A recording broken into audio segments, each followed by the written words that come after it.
En me conformant à l'exhortation du ministre Kwaro Yves Tchabi en cette journée de célébration de la langue maternelle, je vous dis, mes cars, mesdames et messieurs, bonjour, voici le sommaire.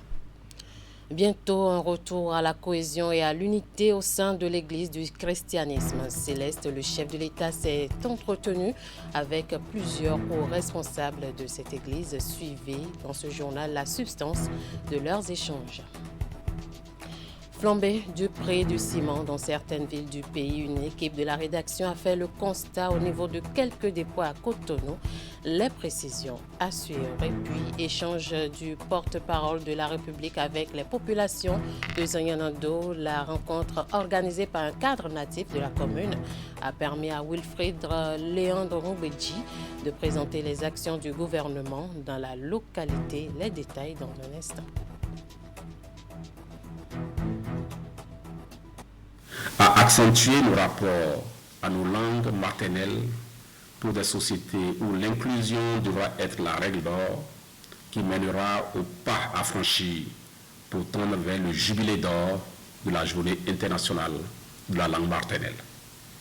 Dans cette perspective, je lance un appel à toutes les Béninoises et à tous les Béninois pour que ce vendredi 21 février 2025 soit une nouvelle brèche pour accélérer le progrès en matière de diversité linguistique. Et Kwaro Yves Tchabi ne pourra pas lancer les activités marquant la célébration de l'édition 2025 de la Journée internationale de la langue maternelle. Le ministre des Enseignements secondaires, techniques et de la formation professionnelle a été fauché dans un accident de circulation dans la nuit de ce jeudi alors qu'il se rendait justement à Paraco dans le cadre de cette journée. Comme une traînée de poudre, la nouvelle de son décès s'est rapidement répandue au ministère. C'est le calme plat. Ses collaborateurs sont tous sur le choc, submergés par cette terrible nouvelle.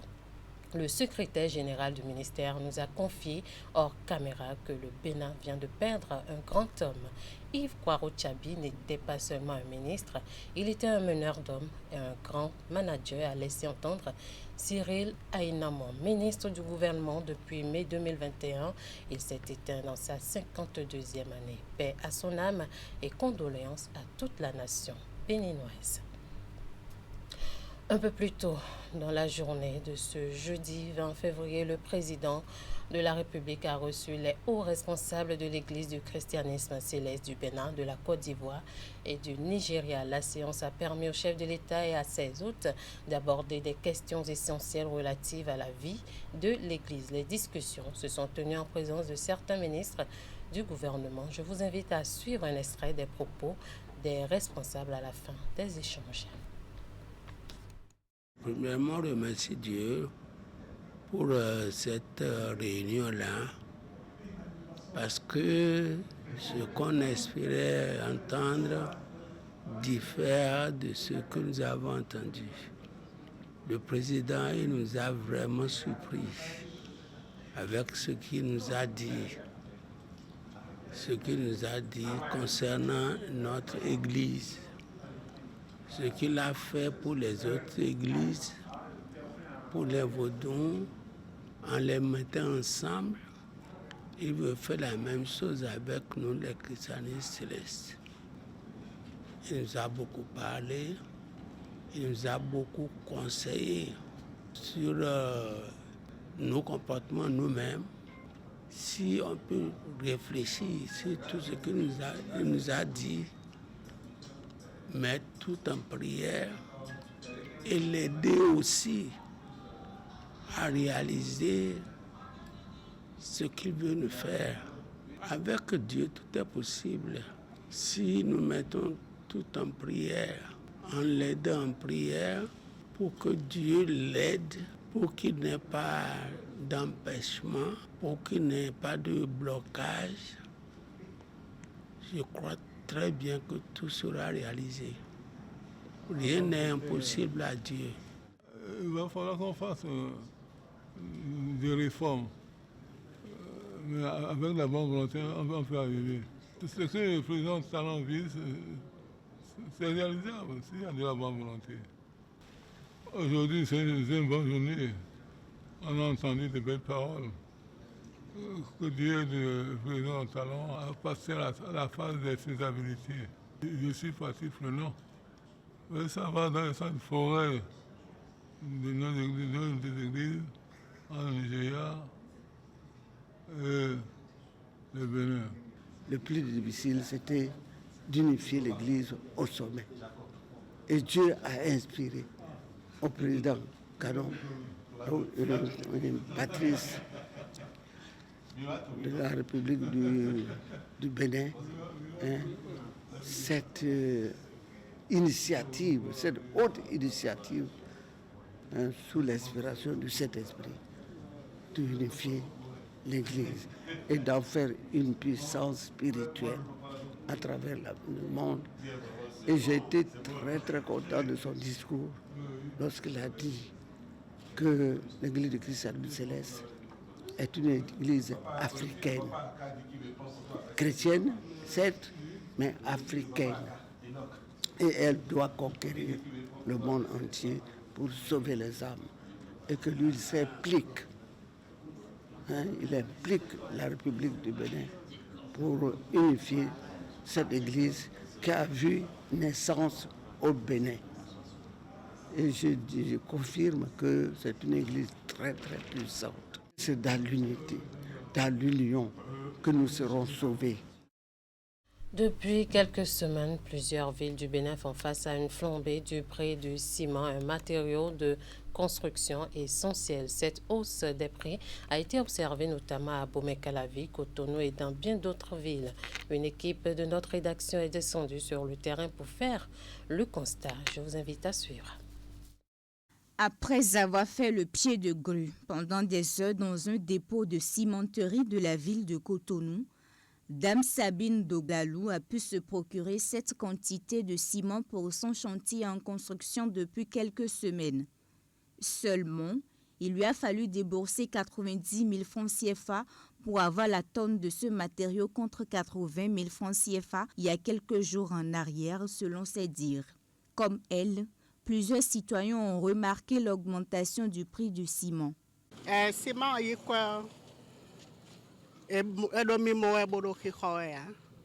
le ciment a augmenté du prix et on n'arrive pas à en trouver. Il faut faire le tour de plusieurs dépôts. C'était à 80 000 francs. Maintenant, c'est à 90 000 francs la tonne. Visiblement et en attendant les explications des autorités, c'est la pénurie du ciment cette période qui serait à l'origine de la hausse du prix de section au niveau des dépôts de vente. Pour s'en procurer, les populations font recours à plusieurs astuces, dont le recours aux démarcheurs qui semblent avoir des entrées plus faciles dans les points de vente. Aujourd'hui, il n'y a pas de ciment. Comme il n'y a pas de ciment, si quelqu'un veut te trouver une tonne, il t'oblige à augmenter quelque chose sur le montant de la cimenterie avant que tu le trouves. C'est ce qu'on est en train de vivre maintenant. Là. Revendeur Mathieu Ronkhede se dit contraint de revoir le prix de vente de son stock de ciment en raison de la rareté du produit par les temps qui courent. C'est compliqué de s'approvisionner comme avant, affirme-t-il.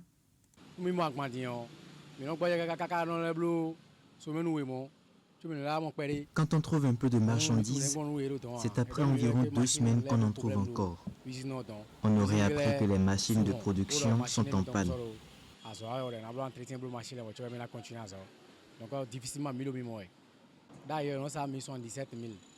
Il y a quelques jours, on achetait la tonne à 77 000 francs pour revendre à 80 000. Mais actuellement, je vends la tonne à 82 000. La raison. Certaines usines de production de ciment seraient en panne selon des revendeurs rencontrés. C'est du moins ce que pensent ces acteurs du secteur de la vente de ciment. Du coup, l'offre est très faible face à une demande de plus en plus forte à Cotonou et environ. Ici, le produit baisse terminé. Les magasins sont vides et les tenanciers oisifs. Ça fait près de 2 semaines déjà qu'ils sont à la flotte. Le ciment que nous vendions à 78 000, aujourd'hui, c'était vendu ça à 90 000. Ceux qui l'ont revendent ça à 85 000. Ça décourage les clients. Vous avez vu, vous avez constaté qu'il n'y a même pas un seul kilo dans le magasin. Quand les gens viennent, nous disons qu'il n'y a pas de ciment. Les gens nous disent que ils sont en train de travailler sur les machines. Moi, depuis 2 semaines, là, on n'a pas eu de ciment. Les gens sont en train de chercher vraiment, que le gouvernement pense un peu à nous pour que ce problème soit résolu. Face à une telle situation certainement conjoncturelle, citoyens, entreprises, acheteurs et revendeurs sont suspendus aux lèvres des autorités en charge du commerce pour éclairer leurs lanternes et assouplir leurs difficultés. Président de l'association de consommateurs, Herman Metton, confirme cette hausse de prix du ciment dans les dépôts de vente. Il invite le gouvernement, à travers le ministère du Commerce et de l'Industrie, à tirer sur la sonnette d'alarme. On va le suivre. Effectivement, depuis, il y a de cela 4 jours, je dirais, le mardi dernier, qu'on a commencé par constater que le prix du ciment, le prix auquel les Béninois sont habitués, ce n'est plus ce prix qui est pratiqué au niveau des dépôts. Et on a cherché à comprendre un peu au niveau de ces dépôts-là. Les responsables nous ont dit que c'est depuis la base qu'ils n'arrivent plus à trouver ce produit-là au niveau des structures cimentières qui produisent le ciment. Et le constat est qu'avec cette manque de disponibilité, ceux qui avaient déjà des stocks existants ont profité de l'occasion pour augmenter le prix. À des endroits donnés, vous allez trouver 90 000, 86 000 par endroit. En réalité, cela ne devrait pas être le cas.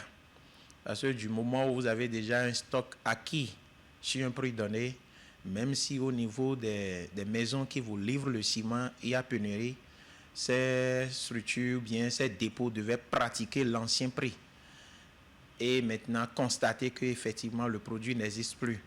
Mais nous sommes habitués à ces comportements malsains de la part de certains dépôts de ciment qui, à chaque fois où il y a pénurie, profitent de l'occasion pour augmenter anarchiquement le prix. Et je voudrais attirer l'attention du gouvernement sur cet aspect parce qu'il faut saluer quelque chose. Malgré les investissements qui sont consentis dans tout le pays, à travers la réalisation des infrastructures routières, les logements et autres, le ciment est abondamment utilisé. Malgré cela, le gouvernement a su maintenir le prix pour que nous ayons la tonne à 81, 82 ou 80 000 par endroit. C'est salutaire. Mais avec ce qui se passe depuis quelques jours, le consommateur est un peu malmené et ne comprend plus ce qui se passe. D'où notre appel au gouvernement, au ministère en charge de ce secteur, de faire en sorte pour que les dépôts qui existent et qui ont le stock à portée de main pratiquent un prix raisonnable au lieu de fatiguer le citoyen consommateur. Et surtout, aller au niveau du ministère de l'Industrie et du Commerce, parce que lorsqu'on parle des produits cimentiers, il faut voir le ministère du Commerce. Les structures qui ont en charge le contrôle et la répression, les sanctions, doivent descendre pour aller sanctionner ces dépôts-là qui mettent à mal la politique gouvernementale qui consiste à faire en sorte que, malgré les chantiers en cours dans le pays qui consomment assez de ciment, le prix du ciment soit abordable et le ciment accessible aux citoyens consommateurs. Je vous remercie. La Chambre du commerce et d'industrie du Bénin a abrité ce mercredi la cérémonie de lancement officiel du projet de facilitation du commerce transfrontalier des produits agricoles entre le Bénin et le Nigeria. Le but de cette initiative de l'institution consulaire est de renforcer les capacités des acteurs du commerce transfrontalier et améliorer les conditions de commercialisation des produits agricoles. Compte rendu, Hugues Vingbe et Elvis Tonokwa. En initiant le projet de facilitation du commerce transfrontalier des produits agricoles entre le Bénin et le Nigeria, la Chambre de commerce et d'industrie du Bénin entend répondre aux difficultés auxquelles se heurtent les commerçants au niveau des frontières entre les deux pays. Ces obstacles ont notamment pour nom le coût élevé des droits de douane, la longueur des délais d'attente, l'application de différentes législations et le harcèlement. Ce projet dédié au commerce transfrontalier vise à améliorer la commercialisation des produits ciblés sur le corridor de Bénin et du Nigeria en prenant appui sur les instruments harmonisés de facilitation qui existent déjà et la participation active des organes d'appui, de même que les échanges interconsulaires entre les deux pays avec la contribution des chambres consulaires mais également de la philosophie. Ciblant les produits tels entre autres que l'ananas, la tomate, le poivron, le maïs et la courgette, le projet est mis en œuvre par la GIZ en collaboration avec la CEDEAO. Pour une phase initiative, pour une phase pilote, le financement disponible ne permettait pas de prendre en compte tous ces acteurs du secteur privé. Donc nous nous sommes dit, le Nigeria constituant l'un des marchés clés pour les produits agricoles au niveau du Bénin, démarrons un truc à petite échelle avec le Nigeria afin de permettre à la Chambre de commerce de mettre en place un mécanisme d'accompagnement, de renforcement des activités des acteurs du secteur privé. C'est aussi l'occasion pour moi de saluer cette collaboration fructueuse de la GIZ avec la CEDEAO dans le cadre de la mise en œuvre du programme de commerce agricole HIT de la CEDEAO qui vise à améliorer les conditions de commerce agricole en Afrique de l'Ouest. Après le lancement, l'opportunité a été donnée aux participants d'exprimer leurs préoccupations sur le projet, le renforcement des tests, la facilitation des échanges le long des corridors et le renforcement des capacités des PME sur le secteur formel. Ce sont les 3 volets de ce programme. Dans la suite de cette édition, le Lions Club Cotonou, les Cocotiers New Century, poursuit son combat pour la santé et le bien-être des apprenants du Collège d'enseignement général L'Entente. Les membres dotent l'établissement scolaire d'un bloc de latrines de toilettes modernes à cabines d'hommes et de femmes. Ces latrines respectueuses des normes environnementales et hygiéniques sont érigées dans la mise en œuvre du projet Amélioration du cadre de vie des élèves du CEG de L'Entente. L'inauguration s'est déroulée ce jeudi dans l'enceinte de l'école à Cotonou. Voici le compte rendu. Près de 14 millions de francs CFA mobilisés sur ces 60 mètres carrés de superficie pour résorber à jamais les problèmes d'hygiène et de salubrité casse-tête des élèves du Collège d'enseignement général de L'Entente. Ce n'est pas une première. Le Lions Club Cotonou, les Cocotiers New Century, a déjà fait parler de lui dans cet établissement scolaire par le passé. Ceci à travers l'érection et l'équipement d'un bloc sanitaire pour les soins infirmiers. Avec ces toilettes modernes construites, c'est l'aisance et la sécurité sanitaire au petit coin. Au niveau du compartiment des filles, nous l'avons équipé de 6 WC modernes, une douche, 3 lavabos. Au niveau du compartiment des garçons, 4 WC modernes, 3 urinoirs et 3 lavabos. Il est essentiel de souligner que cette infrastructure a été entièrement financée par le budget œuvre du Lions Club Cotonou, les Cocotiers New Century. Vous venez donc de sauver la vie de plus de 3400 élèves à travers votre geste. Ces apprenants promettent entretien rigoureux et soins appliqués pour maintenir l'infrastructure. À cette inauguration, bienvenue Arsène Soglo, le deuxième vice-gouverneur et représentant du gouverneur du district 403 à 4, ainsi que plusieurs autres hauts responsables qui saluent le geste. Je crois qu'il faut se réjouir. Vous avez aujourd'hui accompli une mission noble. Être au service de la communauté, c'est bien là la raison d'être du Lions International. Ce ne sont que des mots de remerciement du gouvernement en général et en particulier de toute la direction départementale du littoral pour finir par le CEG L'Entente. Je tiens à remercier du fond du cœur le Lions Club Cotonou, les Cocotiers New Century pour son action, pour ses œuvres, pour son aide qu'il apporte à l'établissement. Le projet Amélioration du cadre de vie des élèves du CEG de l'Entente va se poursuivre avec l'installation d'un forage équipé dans les tout prochains jours pour l'indépendance de l'approvisionnement en eau dans ces toilettes. Un tour dans le département du Zoo, des échanges en vue de faire davantage connaître aux populations les actions menées par l'exécutif J'y arrive dans le cadre de la mise en œuvre des programmes d'action du gouvernement 2016-2021 et 2021-2026. La séance animée par le porte-parole du gouvernement a réuni du monde à la mairie de Zanyanado. À l'occasion, divers projets et programmes exécutés dans de nombreux domaines et secteurs ont été revisités. De différentes réalisations ont impressionné les populations. La rencontre est organisée par un acteur et cadre natif de Zanyanado, soutenu par le ministre conseiller Janvier Yawedeo. Les détails avec Imet Hélène Moussou. Un parterre d'invités rassemblés à la mairie de Zanyanado, composé d'acteurs de diverses catégories socio-professionnelles ainsi que des personnalités politiques et administratives. Ils sont venus de Kov vers Wenri, de même que Zanyanado, la ville d'accueil. La séance animée par le porte-parole du gouvernement a pour objectif de les informer sur les progrès en cours dans le pays, mais aussi renforcer leur connaissance sur les actions menées par le gouvernement. La rencontre est organisée sur initiative du docteur Isidore Mwedo, soutenu par le ministre conseiller Janvier Yawedeo. Ce qu'il est bien de savoir, c'est que tous les résultats qu'on observe aujourd'hui, que vous appréciez, le président Talon a toujours dit, il nous dit, ce n'est pas mon travail, c'est le travail du peuple béninois tout entier. C'est votre travail, c'est le fruit de vos efforts. Ce gouvernement, en 8 ans, nous avons fait plus d'aménagements hydro-agricoles qu'on en a fait au Bénin en 60 ans. Les débats lors de cette rencontre ont porté sur les projets et programmes exécutés par l'exécutif pour le bien-être des populations. Pour cet entretien, aucun secteur n'a été occulté. L'éducation, l'agriculture, le commerce, les microcrédits ainsi que la construction des infrastructures socio-communautaires et le secteur de la santé ont retenu les attentions.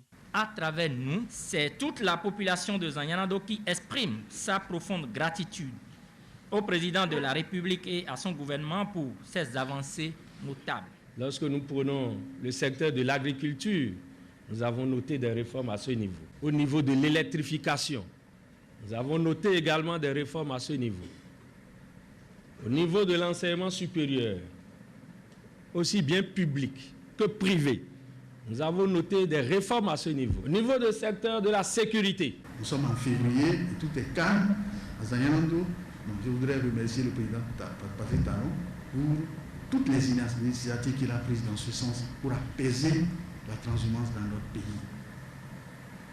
Qui va de la gestion de la sécurité, de notre sécurité. Nous avons dans nos écoles aujourd'hui les cantines scolaires. Ici à Zanyanado, toutes les écoles pratiquement sont déjà prises. Bien de réalisation qu'apprécient les populations impressionnées par les explications du porte-parole du gouvernement. Wilfried Léandre Hungweji a aussi apporté des réponses aux diverses préoccupations posées par les uns et les autres. Les rassurant de l'engagement de l'exécutif à poursuivre la dynamique, le conférencier a également recueilli des doléances qu'il a promis de transmettre à qui de droit. Nous sommes à présent dans le département de l'Ouémé. Nous parlons démarrage de la fête identitaire Ouémahoué dans la commune des Agégués. Les manifestations de la 15e édition ont démarré mercredi par une messe inaugurale suivie d'un culte endogène. C'était en présence des membres de la coordination générale de Ouémahoué. Voici le point. C'est par ce culte de l'Église du christianisme céleste suivi de celui des religions endogènes que les manifestations de la 15e édition de Ouémahoué ont été lancées ici à la place Goukan dans la commune des Agégués. Le lancement a été superbe, comme d'habitude. Chaque année, on commence par le culte de l'Église christianiste céleste. On a profité pour sensibiliser les cœurs pour l'amour. Et il faut qu'il y ait l'amour et l'amour sincère. Ouémahoué de cette année, c'est du 19 au 23 février avec un programme riche et varié. On avait l'habitude de faire une journée de développement. Pour cette fois-ci, c'est différent.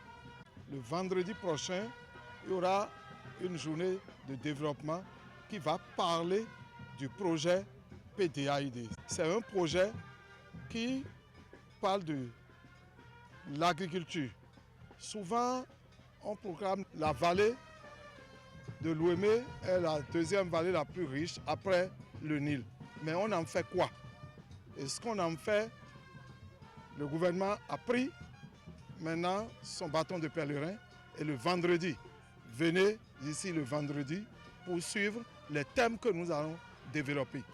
Nous avons réhabilité 2 modules de classe à Bembe, mais nous avons construit un module de 2 classes plus bureau, directeur et magasin au CEG à Guégué, Ouédomé. Et cette année, je crois que par la grâce de Dieu, le ministre des enseignements secondaires viendra inaugurer les œuvres que nous avons réalisées. Je prie tous les filles et fils de la vallée de l'Ouémé de sortir massivement. Puisque ça a commencé déjà, ça ne va pas s'arrêter jusqu'au dimanche soir.